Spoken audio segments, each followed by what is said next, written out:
The new fighter meta got you scratching your head? Don't know what to pick and tired of losing stars? Don't worry, I got you. In this video, we'll break down the most promising and downright scary fighters in the current meta. We'll cover why they made the list, and I'll also throw in some recommendations to help you dominate the ranks. All picks are based on the latest patch notes and battle tested by former Immortal players, so you won't be going in blind. Well, unless you forget to watch till the end. Now, I know you're here for the heroes, but hold up, let me hit you with some quick knowledge first. Trust me, this is worth it.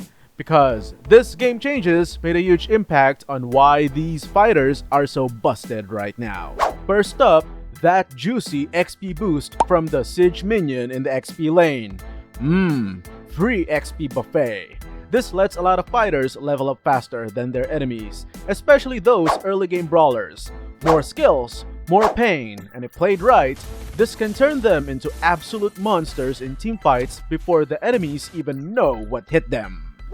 Next, the Scavenger Crab in the XP lane. It spawns earlier now and has 0 defense. Yup, free snack for you, assuming your opponent isn't crab blocking you, that is.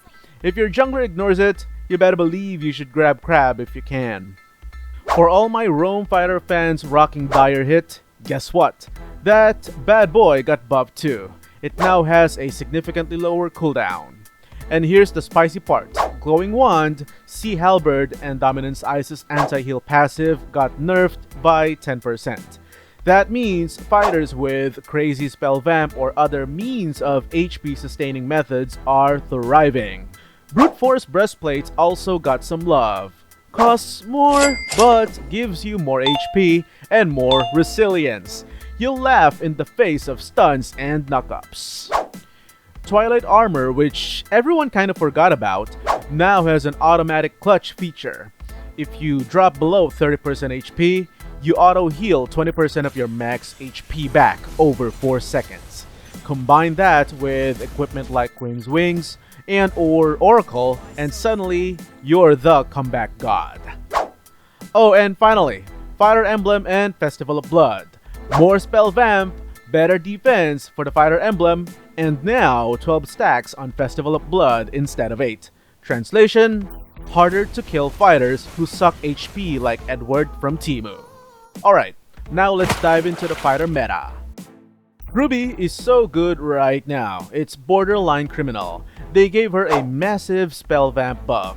She went from a humble 5% to 6% at level 1, scaling all the way up to a juicy 20% at max level. That's godlike levels of HP sustain, especially in the late game.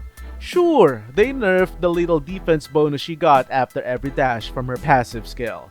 But honestly, who cares? With all the indirect buffs like the Fighter Emblem's increased spell vamp, Festival of Blood with more stacks, and anti-heal effects getting nerfed, Ruby's basically thriving. She's super flexible too. You can run her as an XP laner or as a roamer, and her item builds are wide open. You can go balanced with damage and a bit of tankiness or go full armor. Either way, she's definitely gonna slap. I might be speaking too soon, but I'm gonna say it anyway. She might be one of the strongest, if not the strongest hero in the game right now.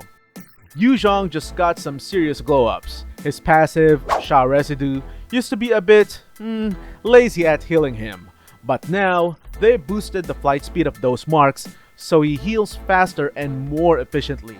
And on top of that, his max HP in Black Dragon and Dragonoid forms got a huge boost. At first glance, you might think, meh, but trust me, this is gonna be a nightmare for a lot of XP laners. With the faster healing and all that extra beef, his ability to win blow trades on the lane just shot way up. Just like Ruby, he's super flexible. You can build him with a nice mix of damage and defense, or go full tanky menace mode. Either way, he's a major threat now. If you found this video helpful, smash that like button, share it with your squad, and if you haven't subscribed yet, what are you waiting for? Just do it! Phoveus didn't get any fancy direct buffs, but boy oh boy did he benefit from some sneaky indirect ones. First off, that extra XP from the Siege minions. Yes, please. Plus, the scavenger crab is now easier to take down. Assuming your jungler doesn't want it, of course. And let's not forget, both the Fighter Emblem and Festival of Blood got buffed. Combine that with the Life Bane nerf, and Phoveus is now sucking up more HP than a vacuum cleaner. Spell vamp galore, baby. Get ready to hop, bonk, and out-sustain the competition. CC didn't get any direct buffs, but trust me, she's absolutely loving life right now.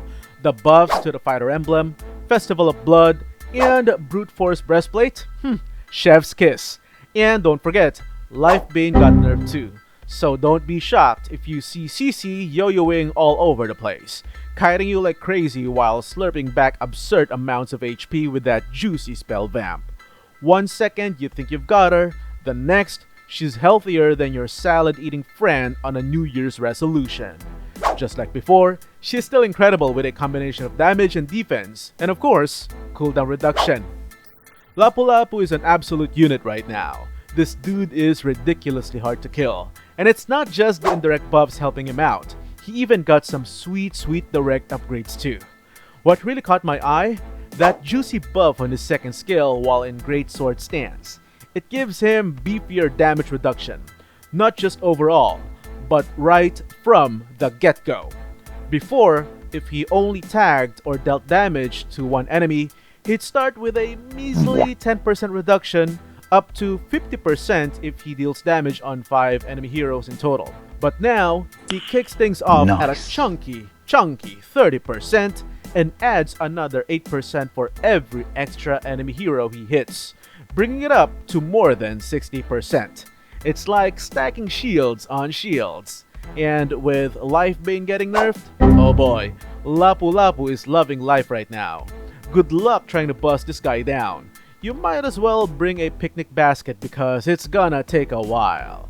To overcome the cooldown nerf on the second skill, I recommend considering equipment with cooldown reduction. Adding the fact that his first skill can only be interrupted by suppression, good luck trying to stop this rampaging hero on the battlefield.